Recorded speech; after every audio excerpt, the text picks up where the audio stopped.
हरे कृष्णा। राधे राधे सभी भक्तों को और आप सभी का एक बार फिर स्वागत है हमारी आज की नई वीडियो में। और जैसा कि आप सबको पता है कि हम हर रोज हमारी वीडियो में श्रीमद् भागवत गीता का पाठ करते हैं।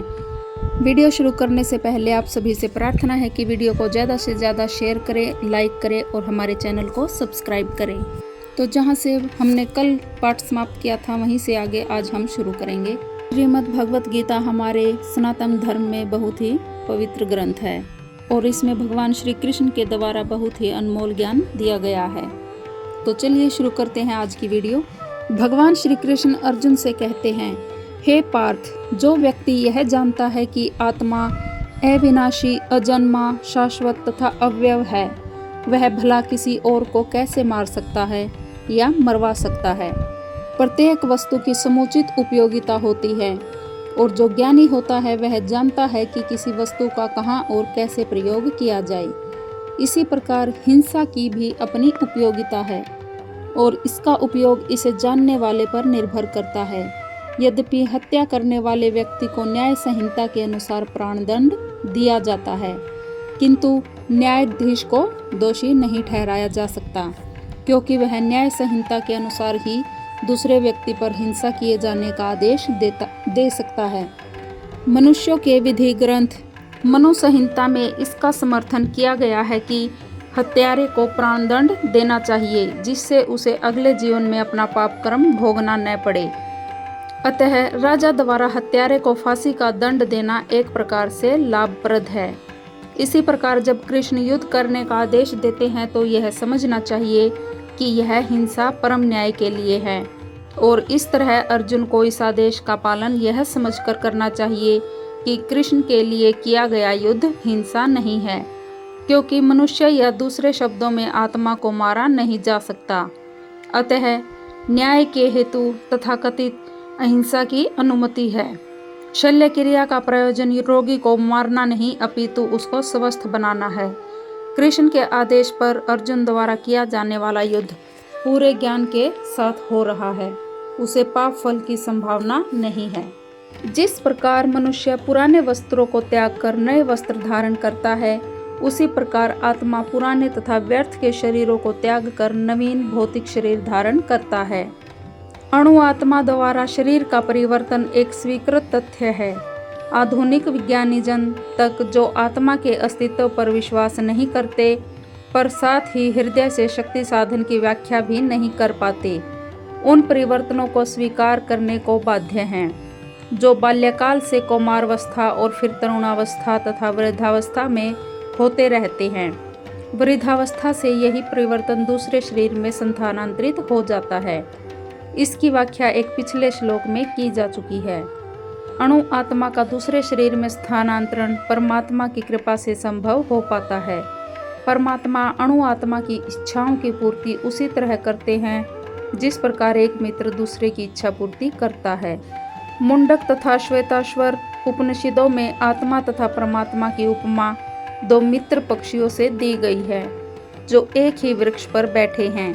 इनमें से एक पक्षी वृक्ष के फल को खा रहा है और दूसरा पक्षी अपने मित्र को देख रहा है। यद्यपि दोनों पक्षी समान गुण वाले हैं, किंतु इनमें से एक भौतिक वृक्ष के फलों पर मोहित है, किंतु दूसरा अपने मित्र के कार्यकलापों का साक्षी मात्र है। कृष्ण साक्षी पक्षी हैं और अर्जुन फल भोक्ता पक्षी। यद्यपि दोनों मित्र सखा हैं, किंतु फिर भी एक स्वामी है और दूसरा सेवक है। अणु आत्मा द्वारा इस संबंध की विस्मृति ही उसके एक वृक्ष से दूसरे वृक्ष पर जाने या एक शरीर से दूसरे शरीर में जाने का कारण है।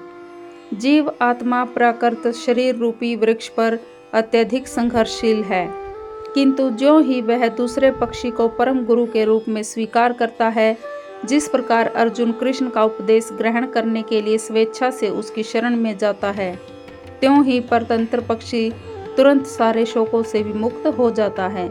समान रूप से इसकी पुष्टि करते हैं। यद्यपि दोनों पक्षी एक ही वृक्ष पर बैठे हैं, किंतु फल खाने वाला पक्षी वृक्ष के फल के भोक्ता के रूप में चिंता तथा विषाद में निमग्न है।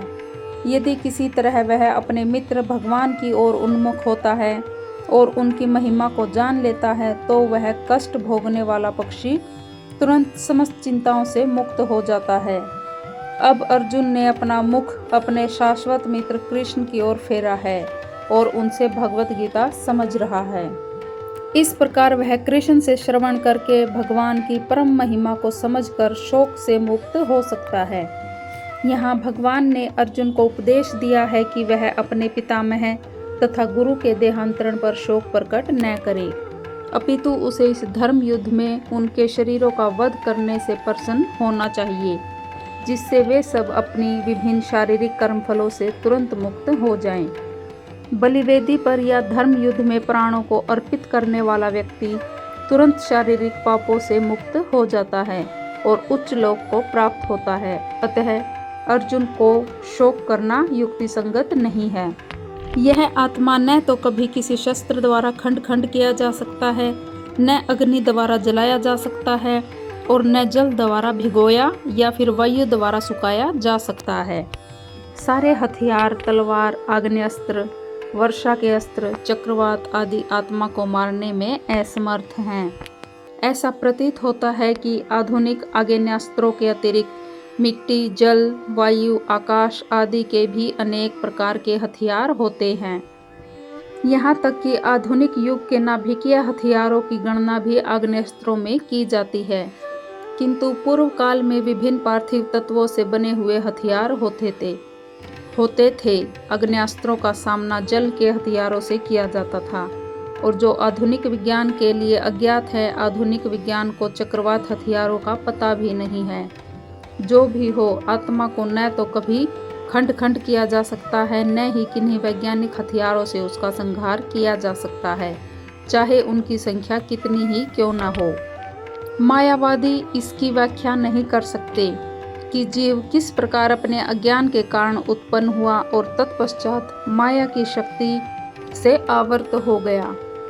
न ही आदि परमात्मा से जीवों को विलग कर पाना तब संभव था, प्रत्युत सारे जीवात्मा से विलग हुए अंश है।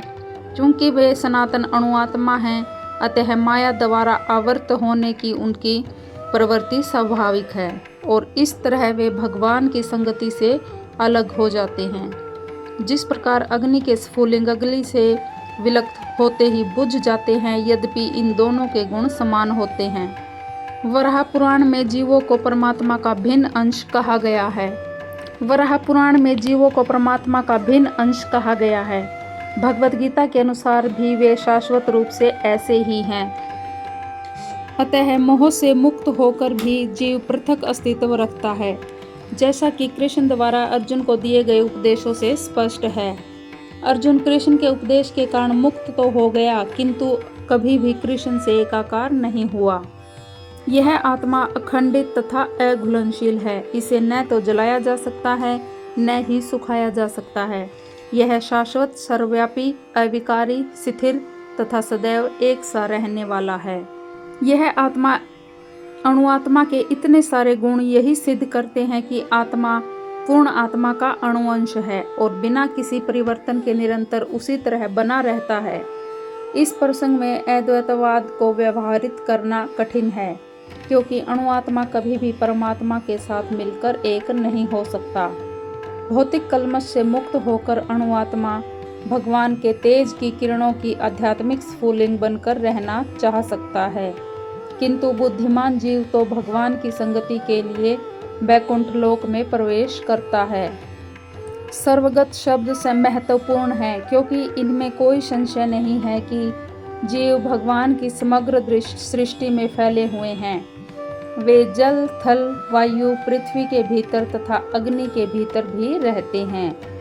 जो यह मानते हैं कि वे अग्नि में स्वाहा हो जाते हैं, यह ठीक नहीं है, क्योंकि यहाँ यह कहा गया है कि आत्मा को अग्नि द्वारा जलाया नहीं जा सकता।